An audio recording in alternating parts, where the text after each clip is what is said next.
Our first guest spent most of her life on stage in Broadway shows such as Ragtime, the Donna Summer Musical, and The Color Purple, in which she won a Tony Award. Since then, she's put her focus on what goes on behind the stage and has been making it her mission to bring diversity to the people who write, produce, and direct Broadway shows, including herself. She has just made her directorial debut in Wine in the Wilderness, which is playing at the Classic Stage Company in the East Village. Please welcome Tony Award-winning actress and producer, LaChanze. Hello, gorgeous. It is wonderful to meet you. So wonderful to meet you as well. Please have a seat. Thank you. How you feeling today? Exhausted. Yeah, is that? I mean, you've been busy, making history, changing the world one person at a time. And the most incredible week of my life. I opened 2 Broadway shows as a producer and opened a show as a director, all within 1 week. All within 1 week? Yes. Was it planned that way? Yes.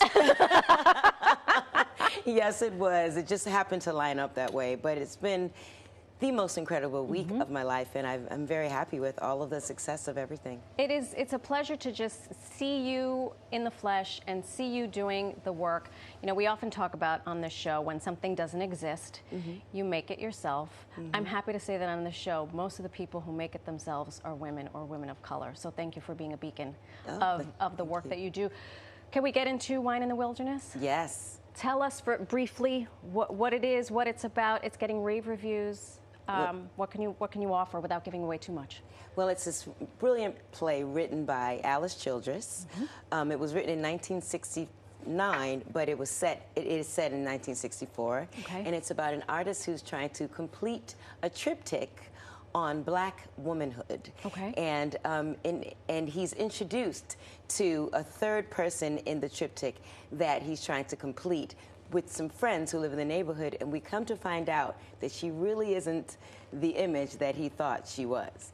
So it's very intriguing, beautiful. It deals with love and class and race and our biases within our own culture. It's packed full of so many wonderful insights and into the community. Into the community. You know, when we were doing our research, and by we I mean my producers and me, thank you. These are trying times. Yes, they are.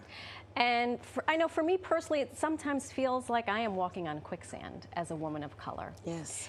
Can you envision this production having a more impactful moment in history than right now, or is it just sort of evergreen and we should have had this 20 years ago? And I'll just say yes, and we should have had this 20 years ago. Sadly, during the time of Alice's reign, her work wasn't recognized for what it is today. Yeah. And it does resonate with so many audience members, young, old. It crosses the generations, but it is difficult right now as a woman of color to see that these are still themes that are relevant. Sure. Because we want to be past this. We keep thinking that we're past it. But then it's also at the same time refreshing to have this generation realize that we have issues that we're dealing with.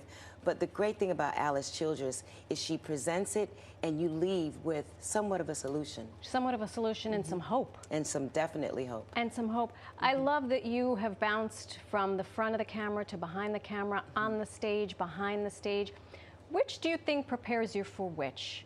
Being an actor first or a producer-director first? Because y'all are built differently. Your brain is not like mine. It's not like anybody else's. So how do you make that switch? I think what really prepared me to be able to do directing and producing, and because I'm an actor, I had a very unique seat to everything for 40 years. I've been working in theater for over 40 years. So you started when you were 5?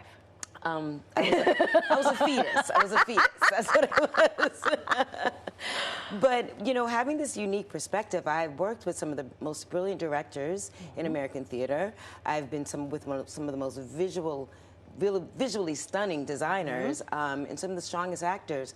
So I've been really positioned to learn it all over the years, and I didn't know how much I know. When I started producing, I knew so much more than I expected that I knew by being in this creative position, but also having a business sense, being a businesswoman. The combination of the two just put me in a great position to do what I'm doing now. Everybody better watch out. She knows the business. She knows. I like to say, I don't know what I don't know. You flipped it on its head and you said, I didn't know how much I did know. Yes, I think that happens with a lot of us. We don't know how much we know. You're the president of Black Theater United, an advocacy organization. Tell us what it's doing to make strides in the theater community. I'm very proud of what we're doing at Black Theater United. The #1 thing that we've been able to do since we started in 2020 is we created a document that sort of, we call it the New Deal for Broadway. And it's a document on all the different ways we can make Broadway more inclusive.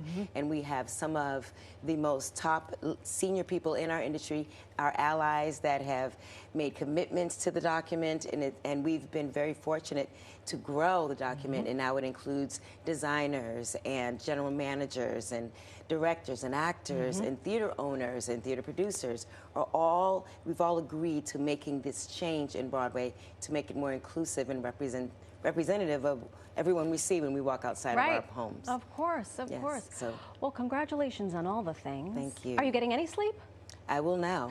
Now that the show is open, I will. Before we let you go, will we see you back on stage anytime soon? You will see me behind the camera. Okay. I'm in front of the camera. I mean, I'll be doing some film this summer. I have a great big movie coming out. And yes, I'm super excited. I'm working on, I shot Highest to Lowest, Spike Lee's latest movie. So I'm in that. She's just going to drop that there and leave it for me. You're just going to drop it right here for me. Okay. Well, I'll be working in that. You'll see me on camera this summer. Fantastic. You are a busy woman, and I'm very, very happy for you. Well, thank you so much. Thank you for having me. Of course. This was a real treat. We appreciate it. And thank you for all the work you do. Oh, my pleasure. Wine in the Wilderness is playing at the Classic Stage Company through April 13th. Go to classicstage.org.